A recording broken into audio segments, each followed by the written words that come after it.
emisiones del programa de Radio Societatis en IOS, canal multimedia de la Facultad de Derecho de la UNAM. Bienvenido, Abraham.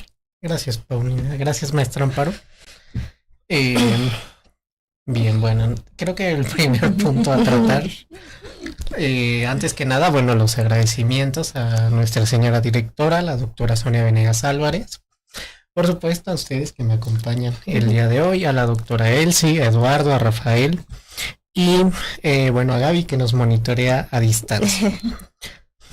Bueno, mi querido Abraham, pues para poder un poco a nuestra audiencia poner en contexto del tema que hoy vamos a tratar, pues es importante de alguna manera referirnos a los conceptos principales y en este caso, pues tendríamos que ver el de la subjetividad, ¿no? ¿Qué vamos a entender por subjetividad? Pues podemos decir que el concepto de subjetividad es en sí mismo complejo, porque abarcaría en realidad dos dimensiones. En un primer momento, desde una visión del conocimiento que correspondería estudiar propiamente a lo que es la filosofía, como esta propiedad de la percepción del mundo. Es decir, cómo los individuos o los sujetos, por eso subjetividad, perciben su entorno, perciben el lugar donde viven, donde se desarrollan. Sin embargo, esto diríamos que sería un primer acercamiento superficial.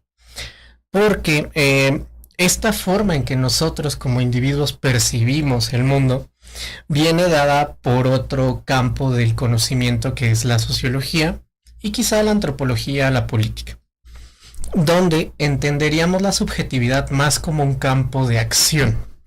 Es decir, que mi actuar como individuo y entre ese actuar mi percepción, pues va a estar condicionado a cierto contexto y a pues determinadas circunstancias. Y aquí yo traería quizá a colación la visión de Foucault. Esta idea de que todo se mueve en torno a relaciones de poder, que pues de alguna manera van a orientar el cómo yo me voy a comportar dentro pues de un discurso de lo que es la normalidad. O si lo queremos ver en términos sociológicos, dentro de una psicológicos, dentro de una postura pues de cordura, ¿no? Es decir, que yo tenga un comportamiento normalizado dentro de mi contexto. Pero bueno, en términos generales o más bien en términos simples, sería la forma en que el sujeto construye ese yo, tanto a nivel individual como a nivel social. Claro, justamente has referido, ¿no? Cómo nuestros comportamientos van a corresponder a un contexto específico y que nosotros nacemos de ese contexto específico. Bien dices, desde nuestro enfoque sociológico, pues tendríamos que referir las relaciones que sostenemos, ¿no? Durante toda nuestra vida social, podríamos referirlo de esta manera, y que empezaría justamente a partir de nuestra familia, ¿no? Y ahí conforme nos vayamos involucrando en otros grupos, la escuela, ¿no? El trabajo, a lo mejor algunas asociaciones, por supuesto van a de alguna manera influir en la forma en cómo nosotros vamos a percibir lo que nos rodea, ¿no? Pero también cómo además nosotros nos vemos a sí mismo dentro de eso que percibimos, ¿no? Es decir, estarían en juego justamente estas tres situaciones. Primero, cómo el medio va a influir en nuestro comportamiento, ¿no? En la forma en que actuamos, porque justamente dices, no solo es con la percepción, sino también con mi acción, ¿no? O sea, respondo a ese actuar de alguna manera. El segundo, que tendría que ver con esta visión propiamente, cómo veo eso que, pues diríamos, influye en mí y cómo a su vez, pues yo me voy a ver inserto, ¿no? En esas relaciones. ¿Estaríamos en esta tesitura? Sí, justamente, pues esta quizá, no sé cómo referirlo, estas aristas, ¿no? De cómo construyo el yo. Pero que al final pienso y coincido quizá con la visión de Foucault, que viene determinada por estos mecanismos de normalización, que pues justo ahí incluiría pues la familia, la escuela y demás. Entonces en esta pues intersubjetividad, ¿no? Es donde yo voy a construir mi propia concepción de mí, de mi realidad, de mi entorno. Eh, Insisto, plagado, permeado por estas relaciones de poder o pues diríamos de estas imposiciones, porque al final el poder implica eso, ¿no? La posibilidad o el hecho de que yo pueda imponer mi voluntad sobre los demás. Y en tanto que pues implica una imposición, yo no decido siempre cómo quiero actuar. O sea, mi actuar, o pudiésemos problematizar, el libre albedrío al final viene determinado dentro de un marco. Yo puedo tomar unas opciones u otras, pero dentro de un discurso que ya está dado. Aquí lo relacionaríamos en lo que nosotros vemos con control social, por ejemplo. Sí, de hecho sí. Si trasladamos la subjetividad ya al campo del derecho, para esto pues quisiera aquí precisar, ¿no? Que desde mi visión o de la visión propiamente sociológica, el derecho como fenómeno social es parte de la cultura. Y entonces se construye y se reconstruye a través de generaciones. Ya en la praxis, o sea, con independencia de que pudiésemos ver al derecho como una ciencia social, en la praxis el derecho lo podemos traducir como una relación de poder, dentro de los términos de Foucault, pero también como un medio de control social, que justo va a orientar o va a formar la subjetividad pues de las personas que se encuentran en interacción con él. Aquí lo curioso pudiese ser preguntarnos quién determina ese derecho, que en el fondo es quien ejerce el poder, pues está plagado de esta misma subjetividad discursiva. Es decir, sigo actuando dentro de ese marco, o sea, no hay realmente una posibilidad diferente que no esté prevista dentro del mismo discurso de lo subjetivo, o sea, ya todo está dado. Como que siento que no hay una posibilidad real de cambio en ese sentido. Y entonces al final todo sigue siendo dentro de ese marco de control, pienso. Bueno, a ver, si nosotros diríamos en esta construcción justamente de lo subjetivo, estamos materializándolo a través de ciertos parámetros, podemos entenderlo así, ¿no? Es decir, estos parámetros que a su vez vienen o derivan de esta subjetividad, también a su vez van a generar una percepción respecto, diríamos, ya en términos muy jurídicos, ¿no? Los destinatarios de, ¿no? Es decir, en principio habría ahí una voluntad, si lo queremos ver así, una voluntad en la cual se va a objetivizar de alguna manera en este parámetro y que a su vez pues tiene un objetivo a cumplir. Pero del lado del destinatario pues también habría una percepción que puede o no coincidir en este sentido, ¿no? Es decir, por ejemplo, justo lo que referíamos con los mecanismos de control social. El derecho, que sería en el cual nosotros diríamos estaríamos insertos, ¿no? Por ser con todas estas características, el legitimado, ¿no? El que es coercible y que por tanto se puede imponer, pero a la par existirían todas otras. Por ejemplo, la educación, que sería en este caso, ¿no? Cuando nosotros hablamos de educación, pues hablamos justamente de estos parámetros que responden a una realidad. Pero, por ejemplo, en ese caso específico de la educación, ¿cómo estaría inserta la subjetividad en los actores que tendrían que ver, decir, en el maestro, en el alumno, ¿no? En los contenidos, por ejemplo, o incluso en la realidad que impera? Pues es que sería un poco complejo porque al final son sujetos que se formaron dentro de esa misma dinámica. Si retomo esta parte Foucaultiana, ¿no? De la educación como un medio de normalización o un mecanismo de normalización, lo que tiende a hacer es decirme cómo yo me debo comportar, cómo yo debo enseñar ya en un momento dado, ¿no? Uh-huh. ¿Qué es lo que pasa, de hecho, pues ya en esta praxis, ¿no? De la enseñanza en general. Pero son, pienso yo, cosas dadas, o sea, que difícilmente cambian. O que si se logra un cambio, pues es por este cuestionamiento. Que justo, aunque yo me muevo dentro de ese mundo de la normalización, tengo la opción quizá de no adecuarme a él.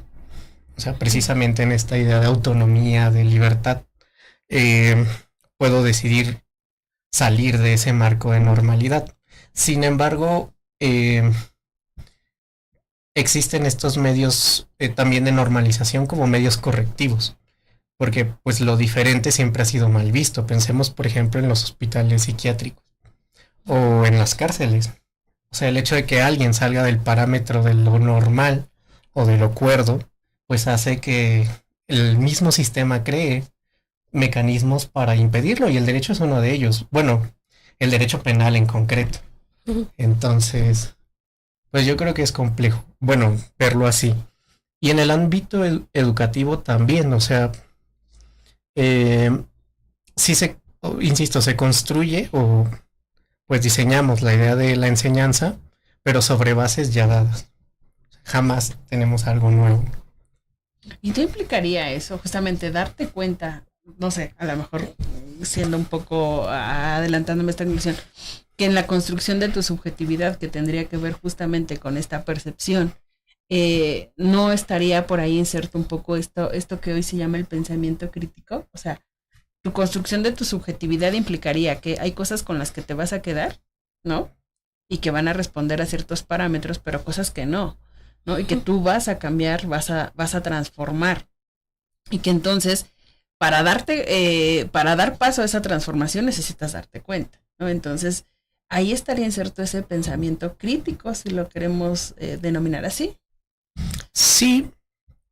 Pero implicaría el cuestionamiento. Bueno, ¿por qué salir dentro de ese parámetro? O sea, si nos situamos en el ejemplo de la enseñanza, ¿no? Por decir algo. No sé, una enseñanza tradicional con cátedra magistral. Pero si alguien hace algo diferente, va a ser inmediato, o sea, lo hace cuestionando quizá esta parte de no considero que sea el método más adecuado de enseñar, o sí, de transmitir, ¿no? El conocimiento, de compartirlo. Pero al hacerlo diferente, es decir, no seguir ese parámetro de normalidad, te vuelves vulnerable a la crítica. Porque pues todos los que están dentro del discurso van a voltear a verte como el negrito en el arroz. Entonces, quizás son pocas las personas que llegan a tener ese pensamiento crítico y cuestionar lo que es normal. O sea, digo, sí es posible y creo que en la medida de lo posible lo intento, pero pues siempre estás expuesto a esa parte, porque eres el disidente de todo ese sistema, ¿no? Entonces, pues es complejo, o sea, se puede y está relacionado, sí, pero la mayoría quizá no tendrían el valor de hacerlo. Es que justo me quedo pensando en lo que decías, ¿no? Es como una especie de adaptarte a esta normalidad, ¿no? Y entonces si nos vamos a adaptar a esta normalidad, entonces estaríamos adaptando que es, por ejemplo, la violencia está bien, ¿no? Que asalten a las personas está bien, que la gente... Y yo considero que no, que justamente ese sería el punto de partida cuando hablamos de lo subjetivo, ¿no? Si estamos refiriéndonos a estos parámetros ya establecidos, ¿no implicaría asimismo su cuestionamiento? O sea, de decir, pues sí, a lo mejor tradicionalmente ha sido la cátedra magistral, pero ahora los nuevos tiempos, pues pensemos en las tecnologías, ¿no? Ahora los nuevos tiempos me exigen, ¿no? Que ya puedas considerarlos, que cambies esta visión de decir, bueno, tradicionalmente era el maestro, ahora hay que enfocarnos en el alumno, en que el alumno construya su propio aprendizaje o diríamos, su propio... la forma en que va a asimilar sus conocimientos, ¿no? Entonces, considero que sí, no sé, salvo tu mejor opinión, en ese sentido sí estaría, ¿no? Debería ser como un parteaguas en el sentido de decir, normalizamos hasta cierto punto, ¿no? Nos adaptamos porque pues a lo mejor eso, ¿no? Me van a criticar o voy a estar en el ojo del huracán o incluso temo a ser excluido socialmente. Entonces, como no quiero ser excluido, pues construyo mi parámetro que corresponda a eso que está establecido, ¿no? Sí, y en este sentido podríamos referir a un sociólogo francés, que no recuerdo muy bien su nombre en este momento, pero él propone que el individuo está sujeto a las condiciones de su entorno. que simplemente pues va a tener esta visión de su entorno y va a repetir patrones, va a repetir conductas, y justamente lo que tú nos propones, Abraham, creo que es lo contrario. Tener justamente retroalimentando este pensamiento crítico, esta postura crítica de decir, bueno, si se ha hecho toda la vida, ¿por qué yo no lo hago de una forma diferente? Justamente volviendo al ejemplo de la educación, ¿no? Yo digo que lo podríamos aplicar en lo que sea, ¿no? Creo que implementar la subjetividad a lo que sea es una forma importante para evolucionar a un cambio, porque todos los cambios se han dado por un disidente, precisamente, yo opino. Sí, claro, o sea, al final es entender que los estudios sobre la subjetividad nos van a permitir encontrar estas, no quiero llamar estructuras, pero estos problemas que hay implícitos. De hecho, el seminario donde estoy en Ciencias Políticas se llama así, Seminario de Estudios sobre lo Implícito y Subjetividades, donde obviamos el hecho de que lo subjetivo está implícito en todo. O sea, porque justo yo construyo como ser humano, como persona, toda mi gama de conocimiento, todo lo que hago está pensado a partir de mí, o sea, y de las concepciones que ya traigo dadas. El derecho, por supuesto, aquí no es la excepción, ¿no? Pero sí, necesitaría yo en principio analizarme yo, y creo que no estamos descubriendo el hilo negro. O sea, en la antigüedad, los griegos hablaban de conócete a ti mismo. Y la dinámica de cómo se dio el poder en Grecia viene desde ese gobierno individual y luego se exterioriza. O sea, si yo me puedo gobernar a mí mismo, puedo gobernar en mi casa, o bueno, en mi hogar, y de ahí en la polis. Entonces, sí necesito conocerme yo para poder cuestionar, para poder evidenciar lo que no es tan visible, ¿no? A simple vista. O sea, hablaríamos un poco de quizá esta imagen del iceberg. O sea, tenemos lo que vemos, por ejemplo, del derecho, y lo que está detrás ya no lo cuestionamos o lo damos por hecho. Que es aquí donde quizá quisiera yo hacer este entramado entre lo subjetivo, lo implícito y el derecho. O sea, porque nosotros tenemos ya reglas dadas, normas, instituciones, que no cuestionamos.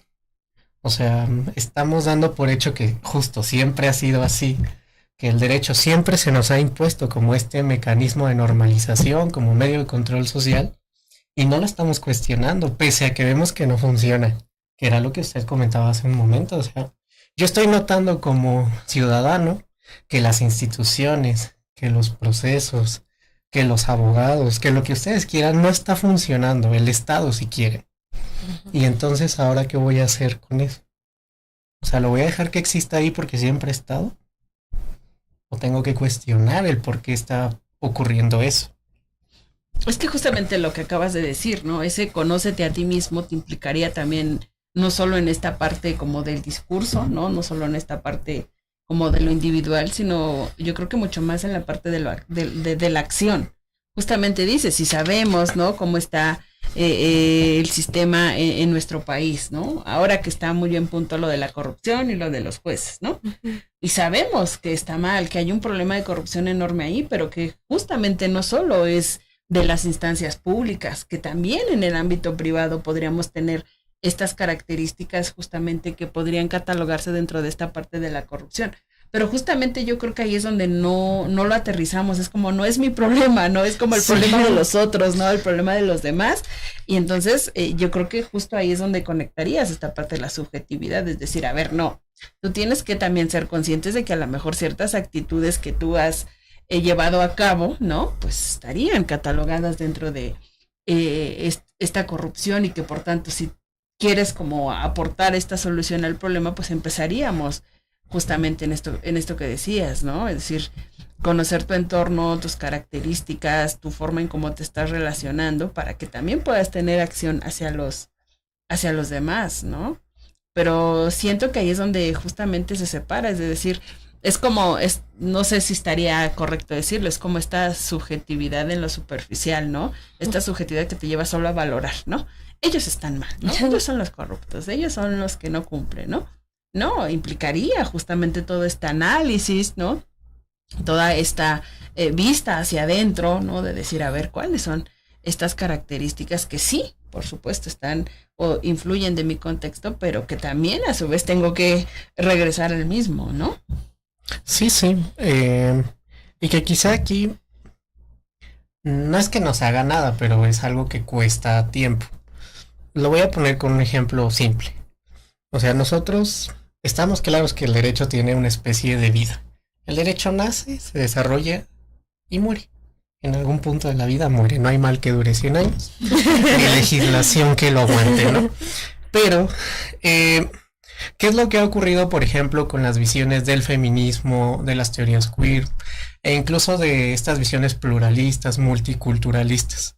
Han descubierto que el derecho como estaba dado, sobre todo en el caso de Latinoamérica, tenía estos sesgos de sistemas de poder heterosexuales, patriarcales, coloniales incluso, que determinaban pues sí, digamos el sistema del juego, las reglas del juego, excluyendo a ciertos sectores, sean mujeres, sean personas de la diversidad, sean grupos o comunidades indígenas, o sea, y justo el poder hacer estudios sobre la subjetividad permite que detectemos esa especie, no quisiera decir de sesgos, pero sí de elementos implícitos del derecho, que pues de alguna manera nos... Y ahí nos quedamos. Okay. Nos vamos a una pausa y enseguida regresamos. Gracias. Regresamos y continuamos con su programa Societatis. El día de hoy el tema que estamos abordando es subjetividad y derecho, y para el cual nos acompaña el licenciado Abraham Mendoza Jiménez, y justo antes de la pausa nos estaba refiriendo a algunos ejemplos del contexto social en el cual estaría inserta justamente esta idea de la subjetividad. Sí, justo antes de los anuncios, ¿verdad? Lo que yo refería a esta parte, ¿no? El derecho desde que nace y hasta que muere, nos va a, o bueno, más bien va a estar determinado por, pues, ciertos factores implícitos que derivan de estas subjetividades. Hablemos de heterosexualidad, cuando el matrimonio, por ejemplo, se desarrollaba o se definía a través de la unión de hombre-mujer. O sea, eso era una estructura heterosexual, pero además patriarcal. No sé, la denominación en la Constitución de secretarios de Estado, que impedía visualmente la idea de una mujer secretaria de Estado o de una presidenta. El hecho de que nuestro artículo 2 reconociera, pero no reconociera a las comunidades indígenas, que aún todavía sigue siendo cuestionable, ¿no? Por ahí hay una sentencia de el ministro Alcántara que más o menos trata de rescatar esta idea, ya no del pluralismo jurídico, sino del multiculturalismo, que implica una relación ya de igualdad entre los sistemas, pues, de derecho alternativo y el sistema oficial o estatista, ¿no? Del derecho que conocemos nosotros como abogados.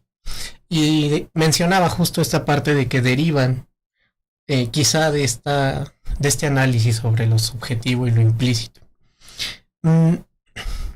Y es que aquí usted mencionaba el ejemplo de los jueces antes de ir al comercial. Quizá porque son los que están en la mira, ¿verdad? Actualmente. Como lo referíamos en una clase, ¿no? Sí. Y aquí el problema puede ser muy variado. O sea, pensamos sí en los jueces, pero además exclusivamente en las sentencias. Y entonces nos inventamos, bueno, nosotros no, ¿verdad? La corte se inventó por ahí algunos protocolos de actuación para evitar este tipo de sesgos, ¿no? En personas adultas mayores, en perspectiva de género, infancias, adolescencias, personas con condiciones de vulnerabilidad y demás. Sin embargo, esos protocolos yo creo que solo están orientados hacia las sentencias.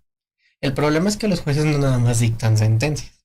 O sea, desde que, por ejemplo, un juez dicta una pensión alimenticia, puede haber un sesgo o una guarda y custodia.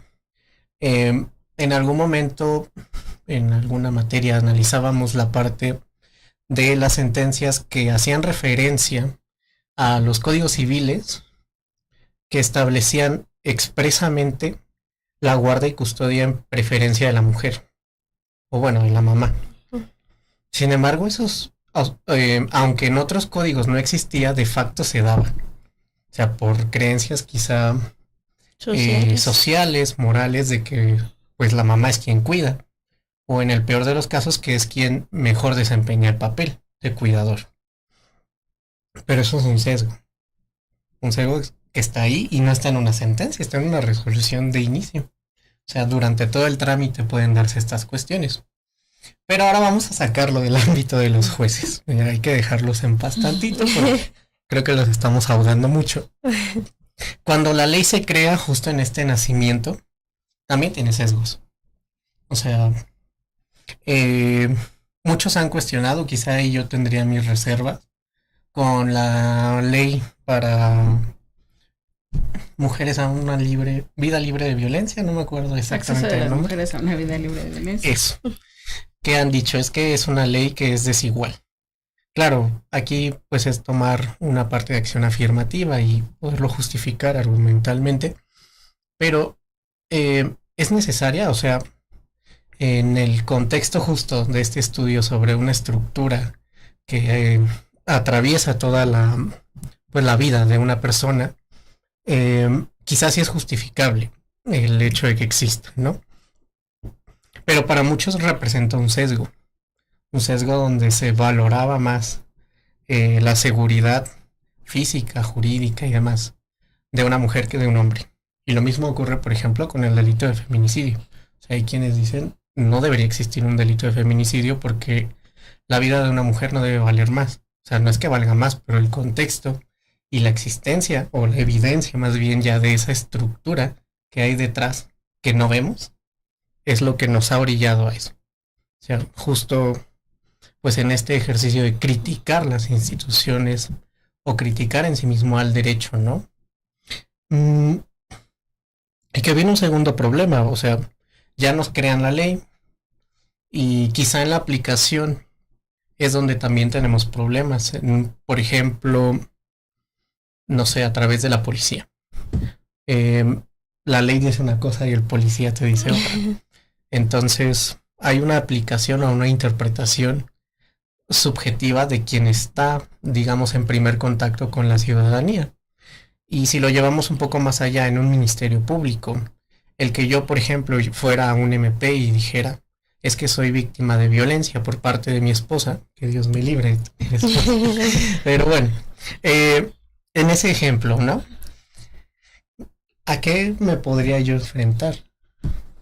A que quizá me dijeran, pues tú eres el hombre, ¿no? Uh-huh. O sea, en esta idea de, pues si en una relación quien lleva la batuta, tradicionalmente es eso. Entonces, ¿cómo yo voy a ir a victimizarme? Pero son cosas que a veces no pensamos o las damos por hecho, porque siempre se han hecho de esa manera, o siempre ha ocurrido así. Claro, en este sentido, y que justamente, ¿no? Estamos inmersos en un contexto y respondemos a ese contexto, pero muchas veces lo hacemos, como dirías, implícitamente, ¿no? Siempre se ha hecho así y entonces yo lo tengo que hacer así, ¿no? Por ejemplo, el caso de violencia que referías, ¿no? No, pues es que si no me pega, no me quiere, ¿no? ¿Por qué? Pues porque contextualmente responde justamente a esa idea, ¿no? O, por ejemplo, ahora, cuestiones de salud mental, ¿no? Antes que nos decían, ¿qué vas a tener depresión? Es que no quieres hacer nada, ¿no? Como que ese era el común, sí. O ese era lo normalizado de decir, no puedes estar no puedes tener depresión, ¿no? Uh-huh. Cuando pues ahora, justamente, estas estructuras se han acomodado y han permitido develar justamente decir, no, sí tenemos que ver, ¿no? O voltear a ver a ese individuo que esté funcionando, diríamos, en todas sus ámbitos, en todas sus competencias, porque justamente a partir de eso va a poder construir, ¿no? Es decir, ¿cómo le voy a pedir que a lo mejor cumpla con la ley, ¿no? Si a lo mejor trae un problema de depresión o trae un problema porque sus papás se divorciaron, por ejemplo, y el juicio pues ha sido muy cansado, muy pesado, no lo sé, ¿no? Es decir, al final del día, justamente a partir de esto nos permite darnos cuenta de cómo está inserto el derecho, ¿no? pero sobre todo cómo actúa ese derecho a partir de sus operadores jurídicos, ¿no? Es decir, que no solo son los jueces, sino también es el policía, ¿no? Algunos autores incluyen a los legisladores, aunque ahí hay pues muchas reservas de si estarían o no, pero en principio por esta idea de elaboración de las leyes, ¿no? Pero pues también los maestros, por ejemplo, ¿no? Los doctrinarios, los que se encargan justamente de analizar este tipo de situaciones, pues tendrían también que ver con esta idea de este derecho en acción, ¿no? Sí, porque incluso si regresamos, digo, es que no se puede hablar de subjetividad sin Foucault. Entonces, si regresamos a esta idea de las instituciones, ¿no? Disciplinarias, pues al final si llevado a términos mortales, implica la forma o las maneras a través de las cuales vamos a preservar esas reglas. O sea, porque estas instituciones, por ejemplo, psiquiátricas, penales, educativas, se tienen que perpetuar en el tiempo para que el sistema en sí mismo subsista. Y entonces establecer reglas. Dentro de esas reglas, pues las mismas a través de las cuales se van a reproducir. O sea, yo enseño las reglas para que esos individuos después las vuelvan a replicar. Y el derecho no es o sea, no queda fuera, pues. No es un mal ejemplo. Es Garza Onofre, el del texto de No estudies derecho, ¿no? Donde habla de estos tradicionalismos o pues cuestiones que se han ido dando de una generación a otra y que nosotros mismos los perpetuamos. O sea, no es la visión que la gente tiene de quienes estudiamos en algún momento derecho, es que estamos destinados a perpetuar ese discurso del Estado, del poder, de la política y de la corrupción. Entonces, sí, la forma en que enseñamos también pues se ve plagada de esto. O sea, insisto, enseñamos sobre las mismas bases. Es difícil encontrar a alguien que tenga ese pensamiento crítico y que cuestione la forma de enseñar, incluso ya más a fondo lo que se enseña. Pero bueno, o sea, es algo que tiene que cambiar. Quizá no va a ser hoy, ¿verdad? Y quizá ni siquiera lo lleguemos a ver. Pero en algún momento tiene que cambiar. Bueno, esta idea no hay mal que dure 100 años. Es que justo, ¿no? A partir de esto, de darnos cuenta, ¿no?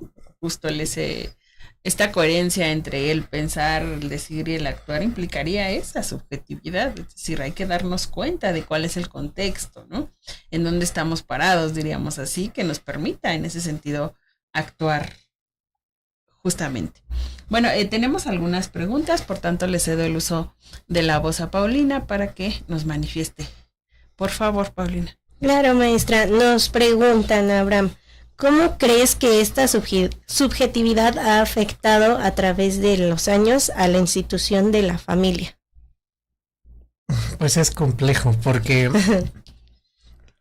creo que es de las instituciones más conservadas a lo largo de la historia de la humanidad y sobre todo bajo este discurso heteropatriarcal.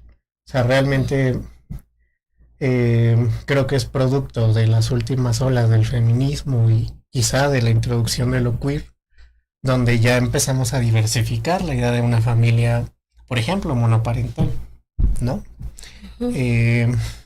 O ya homoparental, si lo quieren ver también así. Pero sí viene dado por esa construcción dentro de las relaciones de poder heterosexual. Bueno, o heteronormado. Pero bueno. Okay. Y siguiente pregunta es, ¿cómo afecta esta subjetividad a las interpretaciones de la ley, no solo del juez, sino también de nosotros como ciudadanos? Ahí quizá primero habría que estar seguros de que el ciudadano conoce la ley, que es un poco en lo que van estas tendencias de cultura jurídica, cultura de la legalidad, cultura cívica y demás.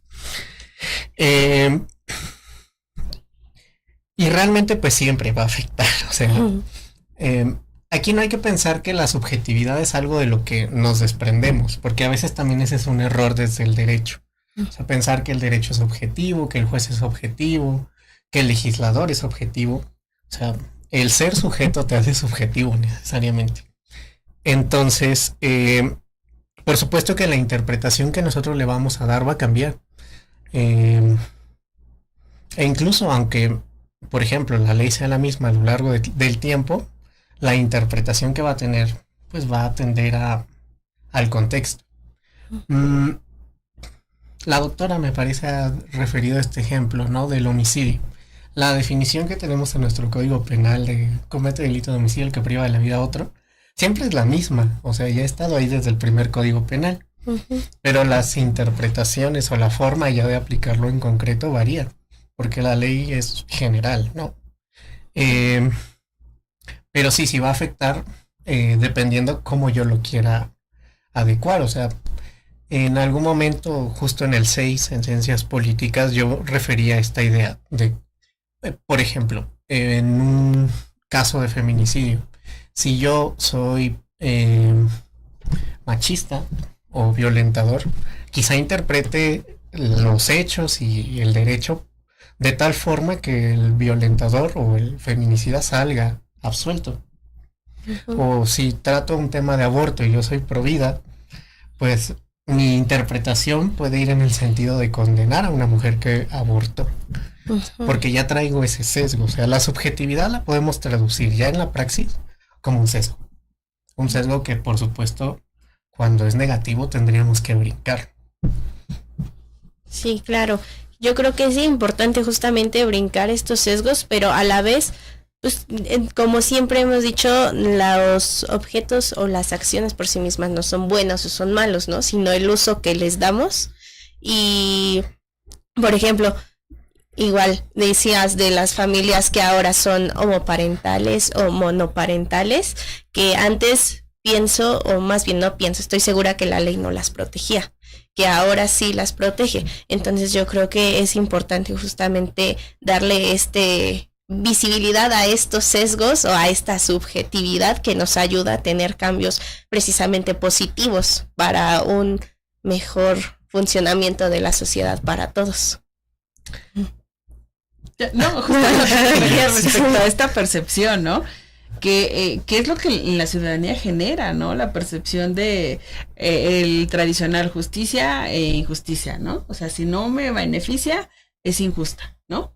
Y si me beneficia, pues viva, ¿no? La voy a cumplir, o también eso, ¿no? ¿Para qué la cumplo si los demás tampoco la cumplen, si no se hace nada, ¿no? Justamente tendría que ver con esa percepción, ¿no?